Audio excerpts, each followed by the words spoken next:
Miska and the Man with the Iron Head. A fairy tale from the land of Hungary, enjoyed with Sarah Kahn. Once upon a time, there lived a little hut in Hungary, a very poor family.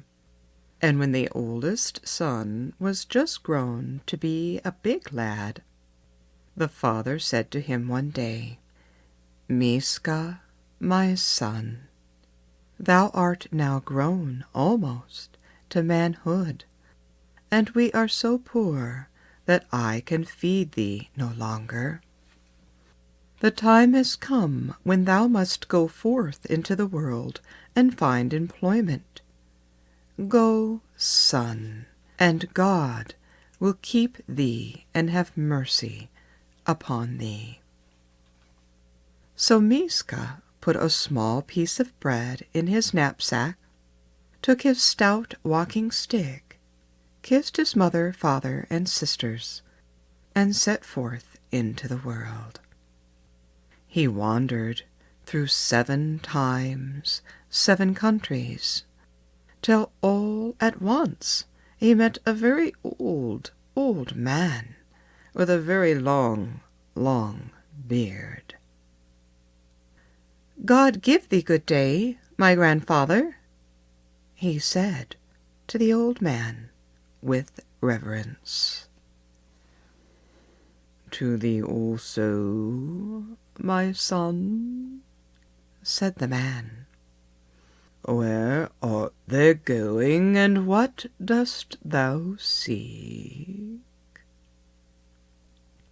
"I, good grandfather, am going out into the world to seek a job," said the lad. "Then come and serve me," said the man, "for I am in need of a servant.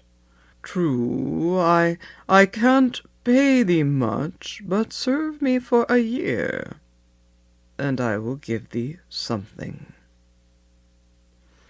Now Miska was glad to find work, so he went home with the old man, agreeing to accept for his services whatever the old man would pay him. For a year he served his master obediently and faithfully, and as he was a clever lad, industrious and honest, his master was well content. But when the year was up and Miska was dismissed, the old man gave him his blessing and nothing more for his labor except a little nut. Very sad at heart, the lad started out toward home.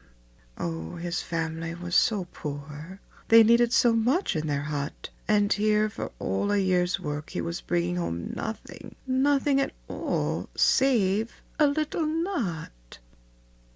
He walked, and he walked, and he walked, till at last he became so hungry that he decided to eat his little nut. "Oh, such paltry pay as this means naught to my family," he said, and with that he cracked the nut. Oh, but look what happened then!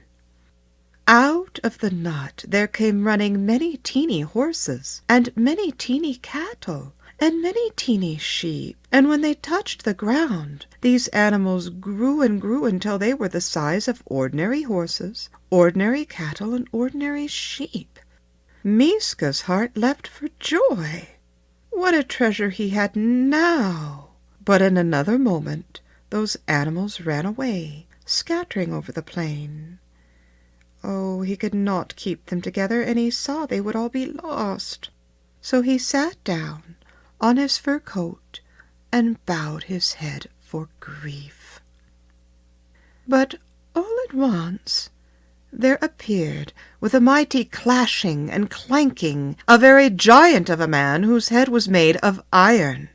And the Iron Man said, "What ails thee?"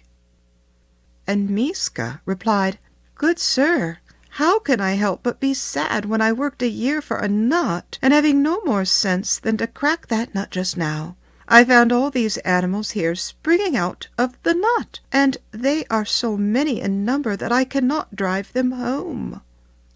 "A hard task, truly," said the man. "but I have an offer to make thee. I will drive all these animals back into the nutshell, even to the last lamb, if thou wilt agree not to marry. Or in case thou dost marry, thou shalt promise me that I may cut thee to mincemeat and dry thy flesh for tobacco to smoke it up in my pipe."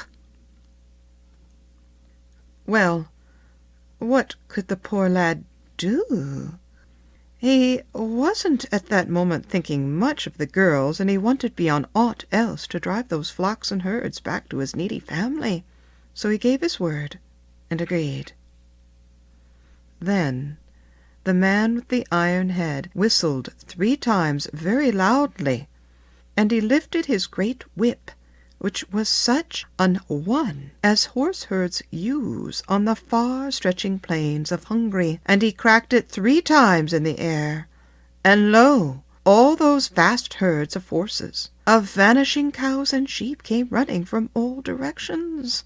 They began to grow smaller and smaller, until each teeny animal was scarcely bigger than a pin-head.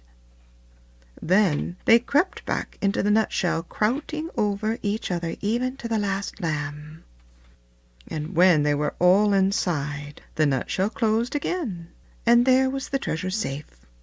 So Miska shouted for joy, and he took the nut in his hand and continued on his way homeward. Reaching the little hut where all his poor family lived, he cracked the nut on the doorstep, and out there sprang in a moment all those beautiful animals. Well, the poor man and his wife and all their daughters cheered, and they rounded the animals up and got some young herdsmen to tend them. They took Miska into the hut and made much of the lad, and they listened while he told them all that happened in the year. Then they sold some of the animals and bought themselves fields and vineyards until they became in time the richest farmer in 7 counties. And they took good care of the beasts, and they took good care of the farm, and all of them worked and prospered. But then it chanced one day that the farmer said to his son, "Miska, the time is come for thee to raise a family of thine own, and I have already selected a worthy lass for thee to marry." Oh, then the heart of Miska was sad, for now he wished to marry. And he said, "Father, thou knowest that I cannot marry unless I am ready to die, for the iron-headed man will come and cut me up into mincemeat and dry my flesh for tobacco. Thou knowest I cannot marry." But the father only laughed. Oh, the iron-headed man was joking. Moreover, it is certain he does not live in these parts and will never hear of thy wedding.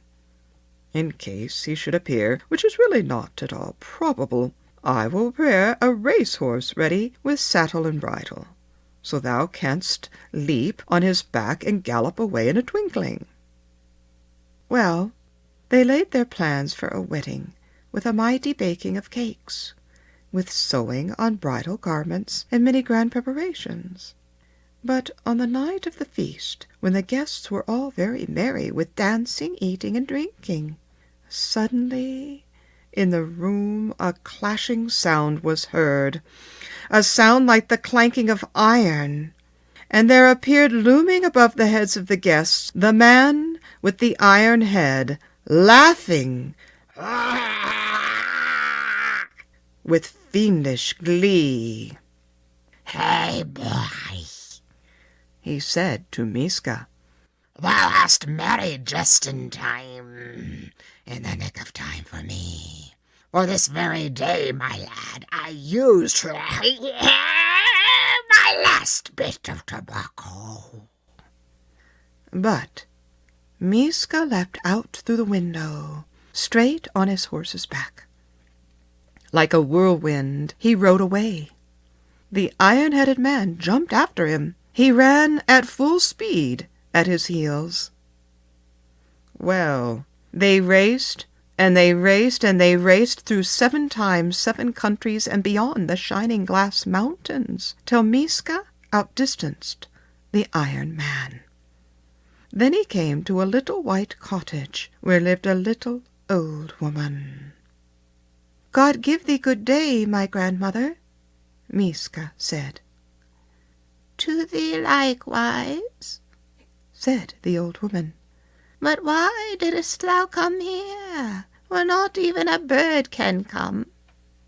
"I'm running, Granny," said Miska, "into the great world." "My son," replied the old woman, "if thou art running away for some wrongdoing of thy own, then thou must turn back." "Good grandmother, I've done nothing wrong," said Miska. "I'm running from the Iron Man."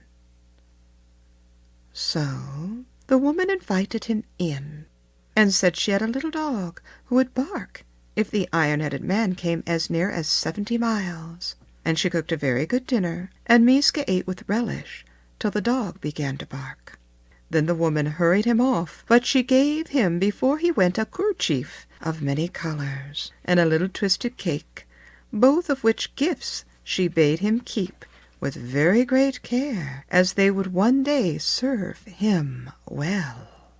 Then Miska thanked the old woman, and once again raced forth through 7 times 7 countries, and over other glass mountains, till he came to another white cottage where lived another old woman. And he greeted her politely, as he had greeted the other, and the old woman asked him in, and cooked him a very good meal, and he stayed till her dog barked. When this old woman, too, gave him a twisted cake and a kerchief of many colors, and hurried him off on his way. And he raced as swift as wind through 7 times 7 countries, and over other glass mountains, till he came to another house where lived another old woman. And he greeted her too politely, and the old woman asked him in, and he stayed till her little dog barked, "Ruff, ruff, ruff," when this old woman too gave him a cake and a kerchief, and hurried him off on his way. But before he went, she said, "Sonny, for 7 days ride toward the sunset. With the next day's dawn thou wilt see a wall of endless fire. Beat that fire with thy kerchiefs, and a passage will open for thee. Then, as thou ridest through, cast the 3 twisted cakes backward over thy head, and see what will come to pass." So Miska thanked the old woman and rode away like the wind. And by he saw before him a mighty sheet of fire rising straight up to the sky. He beat the flames 3 times with the kerchiefs that he had been given him. A passage opened at once, and he rode in safety through, though there towered on either side of him great flaming walls of fire. And as he rode, he cast the 3 cakes backward over his head. Lo! They became in a moment 3 enormous dogs. The first dog yelped, "Woof, woof! My name's Good Ear. I can hear a blade of grass growing at a distance of 70 miles. Woof!" And the second dog yelped, "Woof, woof! My name's Iron Strong, for I am as strong as iron." And the third dog yelped, "Woof, woof, woof! My dog's weigh much. I can press hard rock into dust merely by force of my weight." And the dogs ran along, "Woof, woof, woof, woof," after Miska. But now As he passed through the flames, the iron-headed man came raging straight to the edge of the fire. The passage closed in a twinkling before his nose. Then the Iron Man shouted with wrath, "Do not rejoice, thou rascal! One of these days I'll catch thee, and thou shalt end as smoke and ashes in my pipe." And he settled down to wait before the wall of flames till a passage should open for him. But Miska now found himself in a very beautiful land. Oh, it was lovely and green as a garden, and embroidered with bright-colored flowers. In time he came to a cottage where he found an old woman spinning before her spinning wheel, and with her a beautiful girl who was combing her golden hair. "Sonny, whither goest thou?" asked the old woman. "To get a good job," said the boy. "Oh, okay, then stay and serve me," said the woman. Miska stayed with the woman and served her in all things well. He plowed, and he harvested for her, and he went hunting with his 3 dogs. But now the beautiful maiden, with the hair of fine-spun gold, came to love Miska dearly, and Miska loved the maiden. For the bride he had left at home had been of his father's choosing, and not of his own selection. So these 2 beautiful young folk loved each other well. But the maiden felt in her heart one dark little seed of doubt that the story Miska had told of opening a passage of entrance through the wall of endless fire by beating it thrice with 3 kerchiefs was not really true. And the little seed of doubt kept growing and growing and growing, till all her soul was dark. And she resolved in secret to test the magic qualities of the kerchief of many colors. So one day, while the boy was working far off in a field, she went to the endless fire, and she beat it thrice with the kerchiefs. Then, lo, the passage opened, and the terrible iron-headed man, who had been lying in wait these days and days and days, came rushing through at full speed, raging and clashing and clanking. Oh, seeing so dreadful a figure, the maiden ran off in fear. And now who comes home but Miska, bringing his 3 dogs with him and suspecting nothing at all? Watching him come, the Iron Man hid behind a tree. There he waited to catch the boy without his protecting dogs. Well, Miska came whistling along, locked his dogs in the stable, and went to look for the girl. Then terrible out sprang the iron-headed man, clashing and clanking and raging. In a twinkling Miska beheld him and made for the nearest tree, climbing in no time at all up to its highest branches. But the iron-headed man below laughed in an ugly way and cried, "Thou cunning pup, now I've got the eye." Miska bethought him quickly what to do in this case. Quietly he whispered the name of his 3 dogs, keeping his voice so low that the man beneath did not hear him. But Good Ear heard him at once, and said to the other dogs, "Our master is in danger." So Ironstrong rose in his strength and kicked the stable to bits, and out flew the dogs in a hurry. Waymuch jumped on the Iron Man and pressed him out flat as a disc. Ironstrong picked him up and tossed him so high in the air that he did not fall back for a week, and then he was only dust. Well, that was the end of the Iron Man. But now, what was Miska to do? He felt that he must return to the family and bride he had left, and yet how he loved the maiden with the hair of fine spun gold. His heart was heavy within him, and he felt absolutely crushed and dismayed. And much she reproached herself for doubting her young lover and letting the Iron Man in. But what could the poor things do? She gave the boy a ring and wept and wished him Godspeed. And Miska was soon on his way back to his family and bride. As he left the endless fire, the 3 trusty dogs turned again into 3 twisted cakes. Miska picked them up and returned them to the old women together with the kerchiefs, and he thanked them all for their help.